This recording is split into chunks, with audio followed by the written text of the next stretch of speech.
Hey everybody, it's Lynn from A Bit of Birdsong. I wanted to show you some of the things that went into the shop today. One of the things is a bag of buttons, and there are pictures on the Etsy website, and my Etsy website is listed in the description underneath this video. And basically it's a burlap bag with a lot of buttons in it. I don't really want to dump all these out. There are pictures. Let me just pull a handful out. So it is all sorts of buttons, all kinds. There are new ones, old ones. There are a few gems in here, but mostly it is just a variety of buttons for crafting, for junk journals, for, you know, oops, I dropped one. Let me grab it. We don't want to lose one. And while we're at it, there's a few floating around the desk that should just go in here. Anyway, the bag of buttons is in the shop. There are quite a few packs of playing cards listed. 30 playing cards, and there are pictures of exactly what you will receive. I've collected and sold playing cards for a long time, and I was selling just assorted cards chosen at random. So I do have that listing updated. The price is lowered because it's only 30 cards. And then I have, I think, just 10 of these. And this is a little zippered bag. It's really cute. It's got this elastic trim on the back and the pom-pom, but really pretty trim. The lighting in here, even though it's good, it doesn't do this justice. Oh, that's a very pretty sort of, I don't even want to say lavender. It's a purpley lavender, pinky. I don't even know what to call it. Maybe that is lavender. But it's got a velvet strip running through the center. Feels like velvet. Maybe you can get enough of a look here to see that raised soft area in the center and the pretty color here. There are 2 yards of that, and then a yard of this very pretty sort of a periwinkle blue. This reminds me of chicory, the color of chicory blooms. But it's got the little rosettes all along the sewn in onto this netting. So that is the trim. And there's a yard, 1 yard of that. And then there's this very pretty boho trim or shiny trim, sparkly trim with the sequins and the ribbon. Very pretty. There's 2 yards of that. And they're just sitting side by side in this little zippered pouch. I think there are 10 of these. And then, okay, let me move these. And then I have 5 journals that are in a style that I really like to make.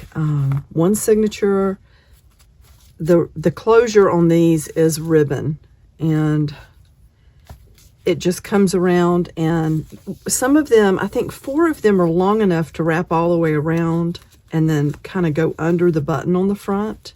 And one, it's a shorter ribbon. Which one is that? Not this one. This one, I think. Yeah. So that one just wraps and hangs down. Of course, you could do that to the other ones as well. It depends on what you want. I just didn't cut the ribbon on these. If you wrap it around, it goes over the top of the flowers that we made. So a recent video showed where I was making these little fabric flowers. Some of them have the little pins that just slide in. I'm not going to pull it out because I put it in there to kind of be in there and stay. There are different buttons.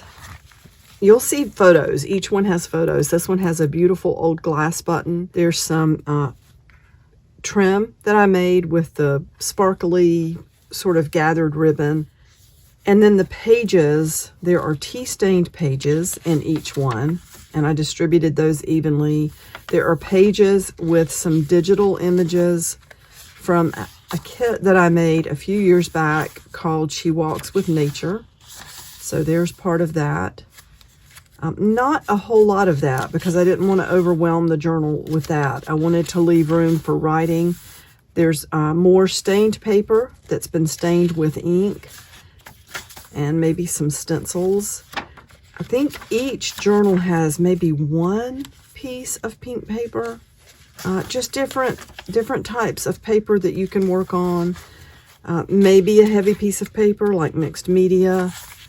There's another digital, and like this one has this really lightweight fancy paper with the gold specks in it. And like that page, that's got a little tear at the top, but these dried outside, so that's to be expected. That's probably where it was hanging across the line outside.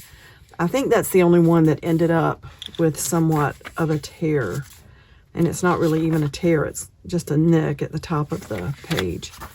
That's pretty. So there is that one. It's got the pocket. The cover, as you can see, is a little bit larger than the pages. There's one of the journals where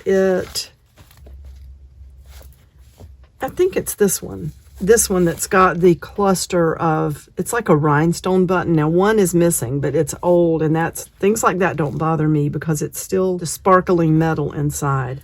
It's got the rock or stone sort of charm mixed in with the glass beads. So when you get on the inside of this one, it's bigger than the others, so that gives you space above and below. I like working in journals like this because you can journal everywhere. They're soft, they're easy to carry around. The pages are similar in all of these.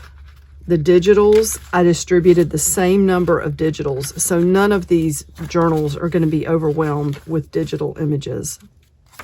Pretty gold and kind of a marbled paper in that. Tea-stained paper, one pink page. There's a page that's got the dye on it. So that is that one. They are all very, very similar. Same number of pages, 15 folded pages, which means, 60 front and back, or you can get approximately 30 spreads if you like to open a journal and work like this on the whole page. And a lot of people do like to work like that. I love working in journals, repairing as I go, creating as I go, putting tape in. If you're working with wet media, you can always put tape in the center to reinforce the pages. The sky's the limit, and by the time you're done, you can have a very thick, beautiful, junky book that you've added all sorts of stuff to.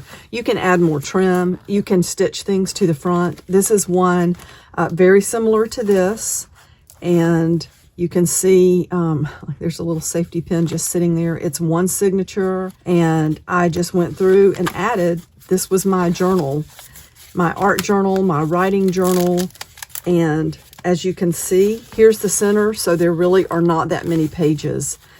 You can add flip out pages.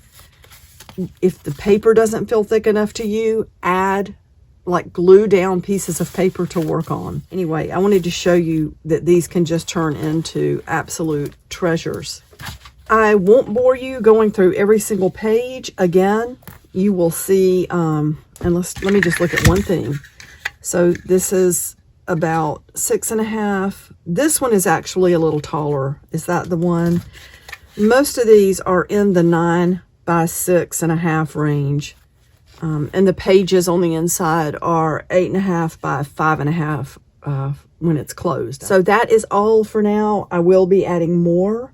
I just wanted to show you what went live this morning. I think that's everything. There could be a couple more things. And I will see you very soon. Bye for now.